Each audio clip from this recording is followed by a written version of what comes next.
clubbell training. Every day, just doing the same old movements. Don't you get bored? A lot of people who haven't trained with clubbells before might think in such a way. Today, I want to talk about why clubbell training can, on the one hand, appear very straightforward, and on the other hand, can be something amazingly powerful and dynamic.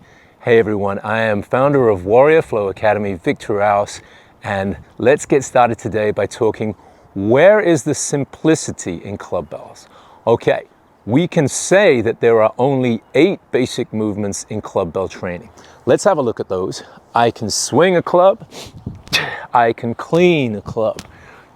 After I've cleaned a club, I can start to squat, I can start to lunge, and I can start to press. And then I've got my movements which go over the shoulder. I can go in a straight line over the shoulder. We call that a swipe. I can go around the body. We call that a shield cast or a gamma cast. I can also do a whole body pivot and rotation. We call this a mill. Okay, so those are our 8 basic movements. Now, where's the complexity? Today I want to talk about 3 different things. Okay, first of all, although there's only these 8 basic movements, we can put them together in almost an infinite number of ways to create compound movements. What do I mean by that? Well, let me give you a few examples. For example, a swing and a squat just becomes a squat swing. A lunge and a clean becomes a lunge clean. A swipe and a lunge just becomes a lunge swipe. Now, let's do a more complicated one. If I do a swing, a squat, and a press all together, we call that a ballistic squat. So these 8 foundation movements, and then almost an unlimited number of ways of putting those movements together.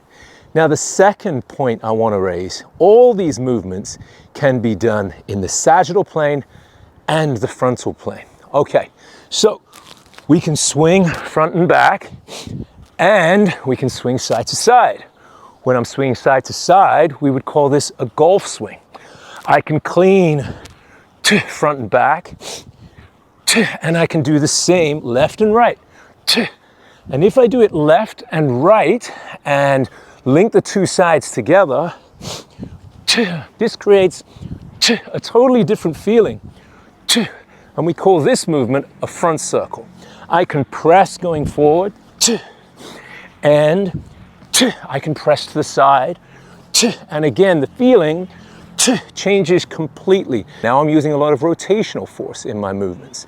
The third area I want to talk about is the fact that clubbells can be used with 2 hands or a single hand. And when we have this, what it means is that every movement can not only be a single hand movement, but it can be a method for changing hands. Okay, so let's do a single hand swing, and then let's change hands. A single hand clean, and hand change clean. A single hand press. Now we'll change hands and press. And of course I can do this side to side. Swing, clean, press, swipe, and so on and so on.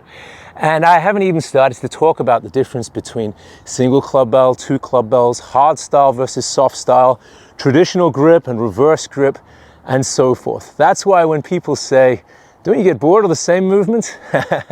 I've been training clubbells for 10 years now, and I feel like I'm only just beginning to understand the potential of the clubbell. I sincerely hope in the future more and more people get to understand what a great tool this can be. If you're interested to explore more, I have a good online course on my website, victorrouse.com. I'm also teaching internationally as from this year, and you can check my homepage and my website to see where I'll be teaching next. Hope we get to do a clubbell workout together soon.